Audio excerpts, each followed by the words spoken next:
Fin des vacances pour les écoliers lyonnais qui ont effectué ce matin leur rentrée. Une rentrée qui n'a en revanche pas eu lieu au collège Henri Barbus de Vaux-en-Velin en raison d'un mouvement de grève du personnel. Et puis les vendanges débuteront le 20 septembre prochain. Visite hier du préfet auprès des viticulteurs victimes de la grêle. C'est bien de retrouver ses amis.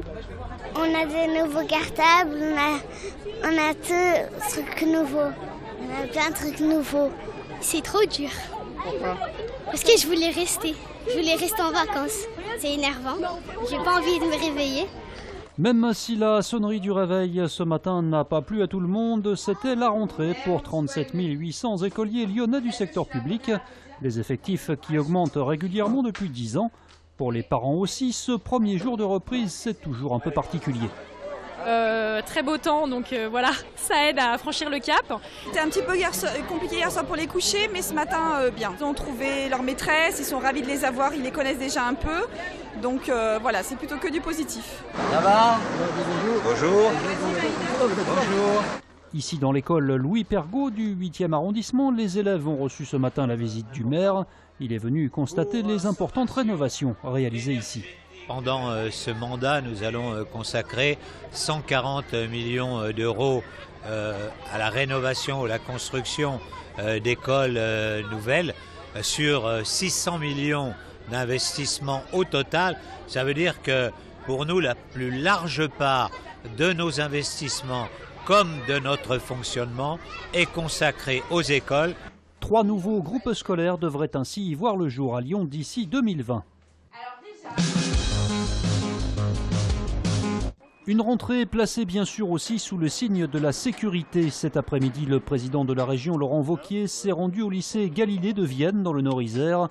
Un établissement équipé d'un nouveau système de tourniquet avec badge à l'entrée. Notre région a comme ambition d'être la première région en termes de sécurité pour les établissements. On a commencé avec dès cette rentrée 15 établissements qui sont équipés. D'ici à la fin de l'année 2016, donc d'ici à décembre, l'objectif est que nous ayons 60 établissements qui sont sécurisés. Et on a aujourd'hui 200 demandes de lycées qui nous sont parvenus, aussi bien publics que privés, 120 du public, 80 du privé, qui nous ont demandé maintenant des opérations de sécurisation. Quand on a un flux de 300 élèves, les contrôler un par un, c'est très délicat. Là, on ne contrôle que les dysfonctionnements sur les tourniquets et ça se voit à l'œil nu, ça se voit très très vite. Laurent Wauquiez est également revenu sur le sujet des fiches S lors des embauches.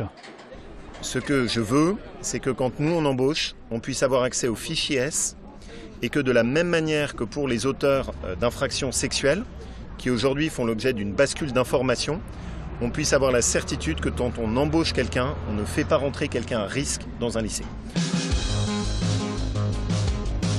Pas de rentrée, en revanche, pour les collégiens d'Henri Barbus ce matin à Vaux-en-Velin. Les enseignants ont décidé de se mettre en grève pour dénoncer un problème de sureffectif. On avait déjà mis un préavis de grève fin juin parce qu'on avait cette information qu'on aurait sûrement 25 élèves dans plusieurs classes de 5e.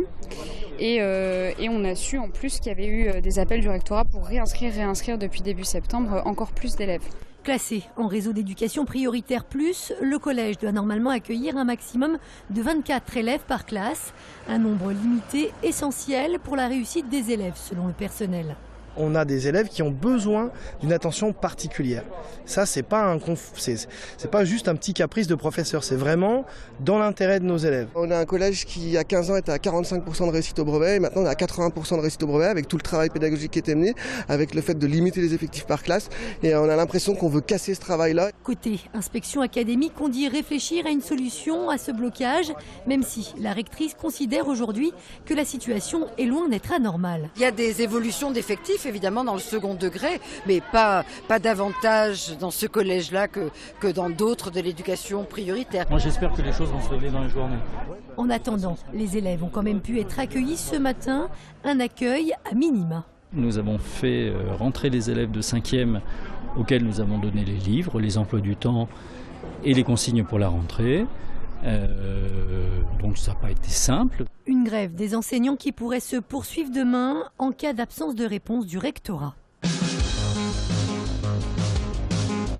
Que donneront les prochaines vendanges dans le Beaujolais après la grêle? C'est la question que se posent de nombreux viticulteurs. La situation reste bien différente selon les secteurs. On a deux zones, on va dire la zone nord qui a subi des forts impacts de grêle, on parle de 3000 hectares à 70% de moyenne environ, 70-75, donc c'est quand même fortement touché, avec des épicentres notamment sur Chirouble. Hier, les viticulteurs ont reçu la visite du préfet. Il a confirmé les aides d'urgence aux plus sinistrés. Il y a des mesures techniques de type exonération de taxes foncières sur le foncier bâti, il y a la mobilisation de moyens par la mutualité sociale agricole, il y a les dossiers que l'on a montés au titre des calamités agricoles mais qui portent sur les dégâts irrémédiables faits à l'outil de production. Et ceux qui ont échappé à la grêle ont bénéficié depuis de conditions climatiques idéales. Il fait extrêmement beau, la récolte est très prometteuse. Aujourd'hui, pour nous, c'est magnifique. Les orages de grêle vont faire perdre un peu de volume, mais sur le global, on ne perdra certainement pas grand-chose puisque depuis quelques années, on fait des récoltes plutôt petites. Les vendanges devraient débuter ici vers le 20 septembre.